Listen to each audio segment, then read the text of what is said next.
Nacional da Previdência Social aprovou a proposta do governo e aumentou o teto de juros para o crédito consignado do INSS.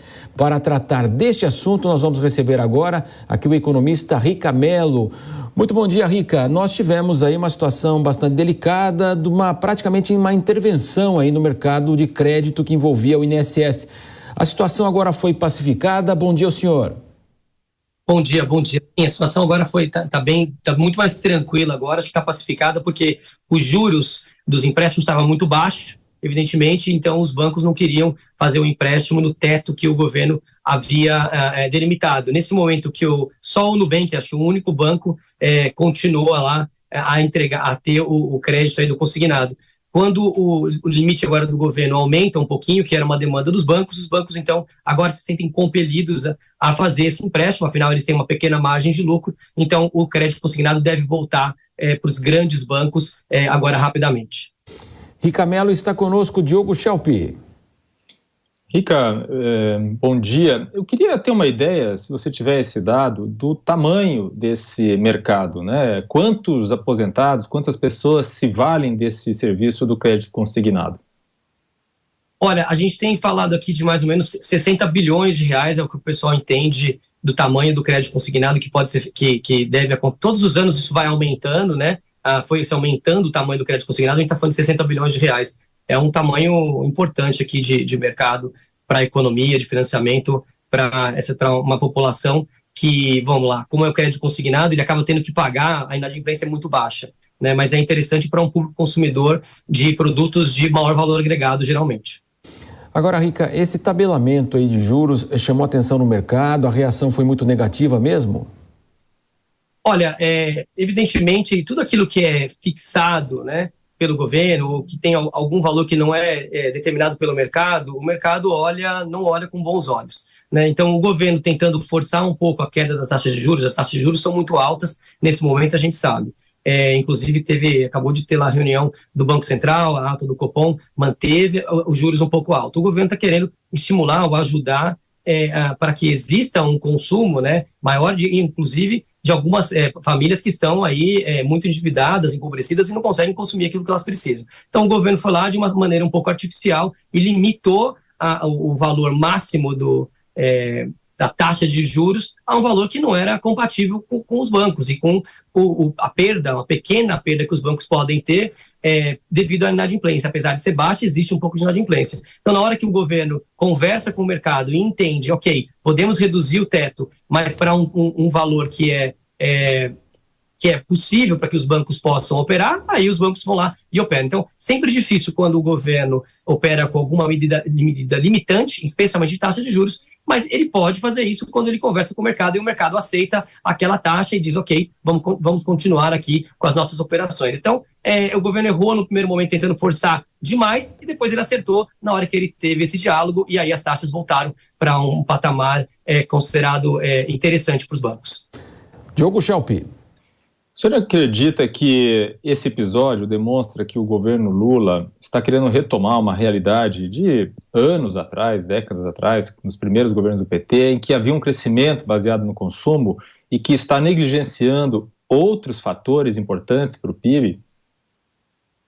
Olha, eu concordo com você, Diogo, em relação a que o governo Lula está querendo reestabelecer algumas das coisas que foram positivas, algumas das iniciativas que foram positivas no seu governo lá atrás. Só que, de fato, a gente tem que entender, e o próprio Lula tem que entender, que nós estamos num outro momento, né? Já fazem aí mais de 10 anos que ele saiu do poder e está voltando nesse Lula 3 com outro país, com uma outra realidade econômica. Então, a gente tem que tomar muito cuidado. O país é um país muito mais endividado do que era há 10 ou 15 anos atrás. As taxas de juros estão num patamar mais alto, e até mais alto do que a grande maioria do tempo do governo Lula. Tem que se tomar muito cuidado. Eu acho que o governo Lula, o Lula deu várias declarações que não foram muito boas, o próprio governo e os próprios ministérios não gostaram muito das declarações do Lula nas últimas semanas, mas aos poucos a sua equipe tem conseguido trazer a discussão para discussões mais racionais, discussões mais inteligentes, discussões que de fato são importantes para o país, como o teto de gás, como o novo arcabouço fiscal, esse tipo de coisa. Então, as declarações do Lula, de fato, não têm sido muito boas, mas o trabalho do governo tem sido muito melhor do que as suas declarações para que não se negligencie aquilo que de fato é importante para a economia voltar a crescer. Rica, para a gente fechar, o BC, o Banco Central, informou, né, que o juro médio dos bancos aumentou agora em fevereiro e, ao mesmo tempo, também houve um recuo em relação ao crédito. Essa é a situação que vivemos, de fato, a gente percebe juros muito mais altos, maior restrição. O senhor acredita que, enquanto não houver nenhuma definição do arcabouço, esse cenário só tende a piorar? Olha, o cenário de juros, de fato, vamos lá, uma coisa é a taxa de juros do Banco Central, a Selic. Essa taxa, o Banco Central já deixou muito claro que ele não vai diminuir por pressão do governo. O governo tem pressionado muito para que essa taxa diminua mais rapidamente. Isso aqui é um custo para o país, evidentemente. Quanto menor a taxa, melhor para o executivo. Ele tem mais força para fazer investimentos sociais, de infraestrutura e tudo mais. Mas ele não vai fazer, o Banco Central deixou claro, por pressão. Ele só vai fazer no momento que ele, de fato, ele entender que existem condições financeiras condições do governo, né, da gestão do governo para que isso aconteça, né, econômicas, políticas, financeiras. E vamos lá, para que isso aconteça, eu preciso de novo arcabouço fiscal, preciso de novas regras tributárias, preciso definir limite de gastos, como a gente está comentando aqui.